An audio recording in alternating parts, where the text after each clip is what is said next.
నమస్తే సార్. నమస్తే. సార్, కొడాలి నాని ఇప్పటికే అంటే వైసీపీ ఓడిపోయినప్పటి నుంచి బయటికి రావడం లేదు. అలాంటిది ఈ మధ్య ఆయన మీద హత్య ప్రయత్నాలు జరుగుతున్నాయి అని చెప్పేసి వార్తలు వినిపిస్తున్నాయి. అండ్ గవర్నమెంట్ కూడా ఆయనకున్న భద్రతని కూడా తొలగించింది అని చెప్పి వినిపిస్తుంది. అసలు ఏం జరుగుతుందంటారు సార్? ఏం జరగాలో అది జరుగుతుంది. అంటే కొత్త గవర్నమెంట్ వచ్చినప్పుడు ఏం జరుగుతుంది, అంతకుముందు తమకు ఇబ్బంది పెట్టిన వాళ్ళని టార్గెట్ చేయడం అనేది ఏ గవర్నమెంట్ మానే అదే జరుగుతుంది. ఇక్కడ రేవంత్ రెడ్డి ఏం చేస్తున్నాడు, గతంలో కేసీఆర్ తనని ఏ రకంగా ఇబ్బంది పెట్టాడు, బీఆర్ఎస్లో ఉన్న వాళ్ళు ఏ రకంగా ఇబ్బంది పెట్టారు, దాన్ని ఇప్పుడు రివర్స్లో రేవంత్ రెడ్డి కూడా అదే పని చేస్తున్నాడు. గతంలో జగన్ ఏం చేశాడు, తనని ఎవరైతే ఇబ్బంది పెట్టారో వాళ్ళంతా టార్గెట్ చేస్తూ తను కూడా వాళ్ళని ఒక్కొక్కరిని ఆర్థికంగా ఇబ్బంది పెట్టడం, ఆర్థికంగా వాళ్ళని దెబ్బతీయడం ఇలాగా చేశాడు. సో అందరూ ఇదేంటంటే బేసిక్గా మనకి 2-3 సెక్షన్ల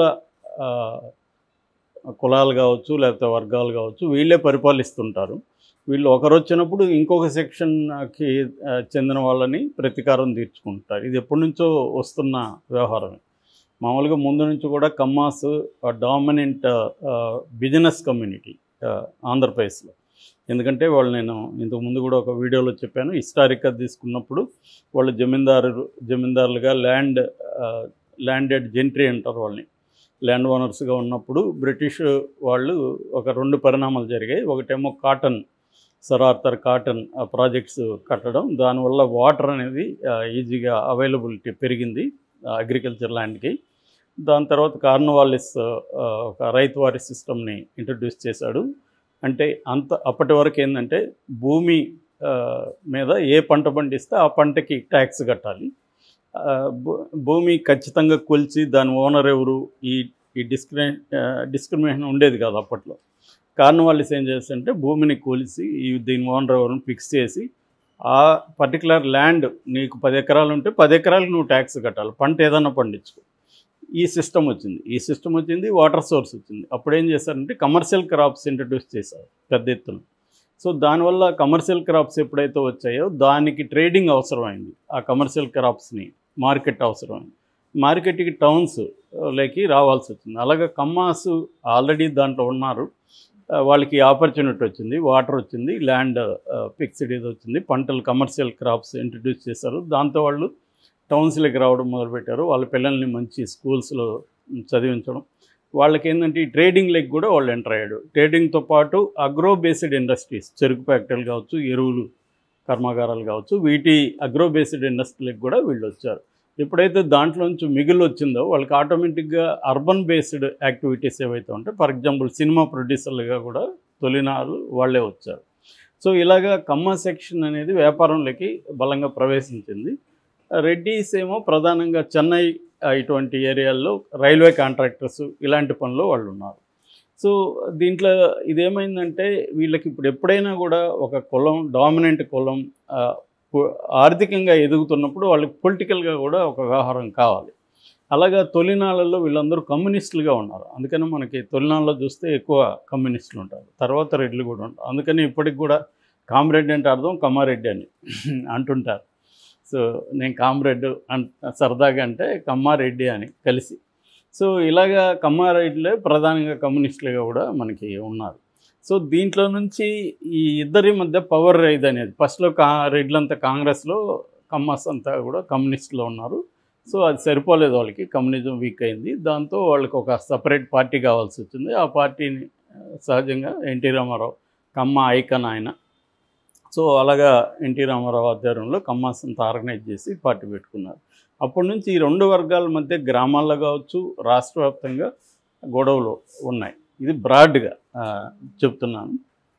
సో ఈ యాంగిల్లో ఎవరు వచ్చినా అధికారాన్ని ఉపయోగించుకొని అవతలి సెక్షన్ మీద రివెంజ్ తీర్చుకోవడం, వాళ్ళని తొక్కేయడం. ఒకటేమో రివెంజ్, గతంలో తమల్ని తిట్టుండొచ్చు లేదా తమ మీద దాడులు చేసి ఉండొచ్చు, వాళ్ళంతా లిస్ట్ చేసుకొని వాళ్ళ మీద రివెంజ్ చేయాలి.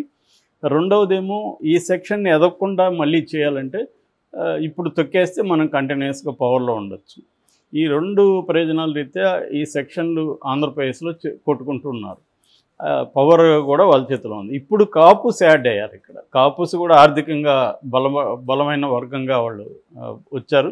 వాళ్ళకి ఇప్పుడు పొలిటికల్ ఎంట్రీ అవసరమైంది. దాంట్లో నుంచి వాళ్ళకి ఎప్పుడైనా పొలిటికల్ ఎంట్రీకి ఒక ఐకాన్స్ కావాలి, ఆ కులంలో ఉండే ఒక కరిస్మాటిక్ పర్సన్స్ ఐకాన్స్ కావాలి. సో అలాగా ఫస్ట్ చిరంజీవి, దాసరి నారాయణరావు అనుకున్నారు, వాళ్ళు సరిగ్గా రిప్రజెంట్ చేయలేకపోయారు. దాంతో ఇప్పుడు పవన్ కళ్యాణ్ వచ్చాడు. పవన్ కళ్యాణ్ ఒక ఆడ్ కాంబినేషన్ని కలిపాడు. ముందు నుంచి కూడా కమ్మాస్ అండ్ కాపుస్కి మధ్య గొడవలు ఉన్నాయి. ఈవెన్ మోహన్ రంగా కాపు ఐకాన్, ఆయన్ని కమ్మాసే ఎలిమినేట్ చేశారనేది అందరికి తెలిసిన విషయం ఎన్టీ రామారావు పీరియడ్లో.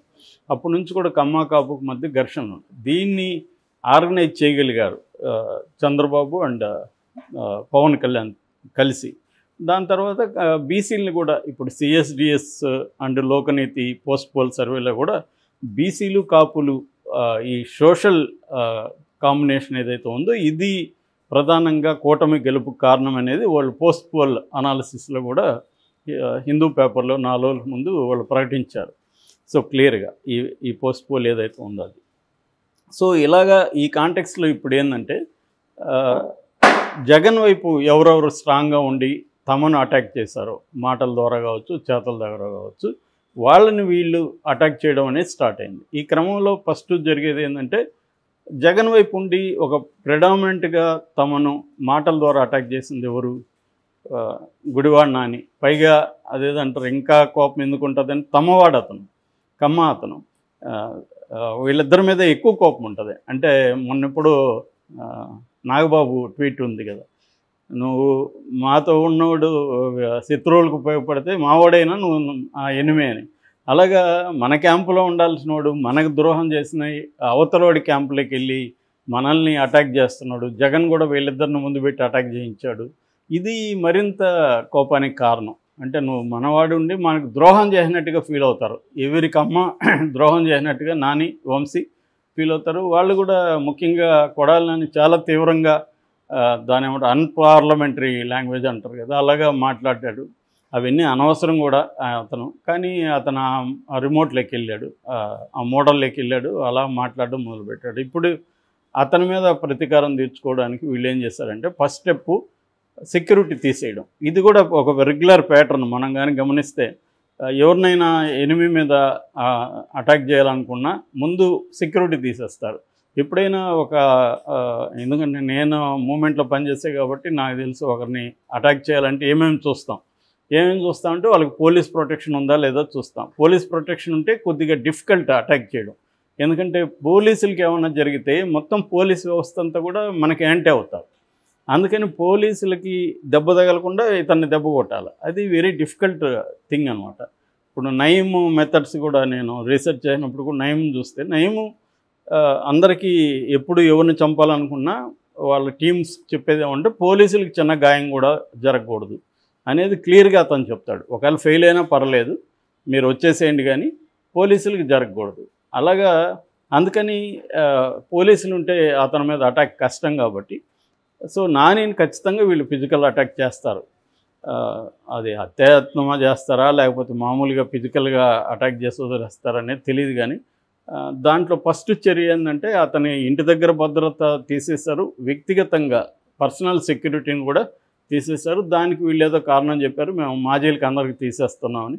ఇదే మాదిరిగా మనం కానీ 5 ఏళ్ళ వెనక్కి పోతే సేమ్ జగన్ ప్రభుత్వం కూడా ఇదే చేసింది. తెలుగుదేశంలో ఫర్ ఎగ్జాంపుల్ మనకి కడపలో బీటెక్ రవి తీసేస్తే ఆయన ఎంత గోల్ చేస్తాడో మనం చూసాం కదా, మనం కూడా చెప్పుకున్నాం దాన్ని. మరి ఇప్పుడు వీళ్ళు ఎందుకు చేశారు? బీటెక్ రవికి అతను చేసిందని వీళ్ళు మీడియా అంతా వ్యతిరేకించారు. ఇప్పుడు సేమ్ కొడాలి నాని మీద అదే ప్రయోగించారు. ఇప్పుడేమో మీడియా కొడాలి నానికి షాక్ అని, కొడాలి నానికి ఇంకోటని రాస్తున్నారు తప్ప లాంగ్వేజ్ మారిపోతుంది మొత్తం. అంటే అప్పుడేమో బీటెక్ రవి ఏమో ఈ దారుణం ప్రభుత్వం, జగన్ ప్రభుత్వం దారుణానికి ఒడిగొట్టింది, ఈ భాష ఉంటుంది. ఇప్పుడేమో కొడాలి నానికి షాక్ ఇచ్చారు, కొడాలి నానికి ఒక జలక్ ఇచ్చారు, ఇలాగా వీళ్ళు రాస్తున్నారు. అంటే ఎలా అర్థం చేసుకోవాలనే దానికి లాంగ్వేజ్, ప్రజెంటేషను, పర్స్పెక్టివ్ ఇవన్నీ తీసుకొచ్చి చేస్తున్నారు. క్లియర్గా ఇది సేమ్ వైసీపీ వాళ్ళు ఎలా చేశారో ఇప్పుడు తెలుగుదేశం కూడా ఇంకా వైసీపీ అన్న టైం తీసుకున్నది కొంత చేయడానికి. తెలుగుదేశం ప్రమాణ స్వీకారం చేయకముందే రివెంజ్ మోడ్లోకి వెళ్ళిపోయారు. మరి దీన్ని వైసీపీ వాళ్ళు ఎలా ఎదుర్కొంటారు అనేది చూడాలి. ఈ మధ్యలో అంటే వీళ్ళ అదేదంటారు 2 బలిసిన ఎద్దులో దున్నలో పోట్లాడుకుంటే లేగదోళ్ళు బలవుతాయని, అలాగా వీళ్ళిద్దరి మధ్య సామాన్య ప్రజలు బలవకుండా ఉండడం అనేది ప్రధానంగా చూసుకోవాలి. వీళ్ళు కొట్టుకుంటే ఓకే కానీ జరిగేది ఏంటంటే ఫైనల్గా వీళ్ళకంటే స్ట్రెంగ్త్ ఉంటుంది, అవతల వాళ్ళకి సపోర్ట్ సిస్టమ్స్ ఇద్దరికీ ఉంటాయి. కొడాలనానికి ఒక సపోర్ట్ సిస్టమ్ ఉంటుంది, వీళ్ళకి ఉంటుంది. రేపు పొద్దున కొడాలనాని కూడా కాంప్రమైజ్ అయ్యి ఇటు రావడానికి కూడా ఆశ్చర్యం ఏం లేదు. ఆల్రెడీ రోజా బీజేపీలోకి ట్రై చేస్తుందని కూడా నిన్న మనం చెప్పుకున్నాం. ఈ మధ్యలో కామన్ పీపుల్ ఖచ్చితంగా సఫర్ అవుతారు. ఇప్పుడైతే వైసీపీ వైపు ఉన్న కామన్ పీపుల్ సఫర్ అవుతారు, గతంలో తెలుగుదేశం వైపు ఉన్న కామన్ పీపుల్ సఫర్ అయ్యారు.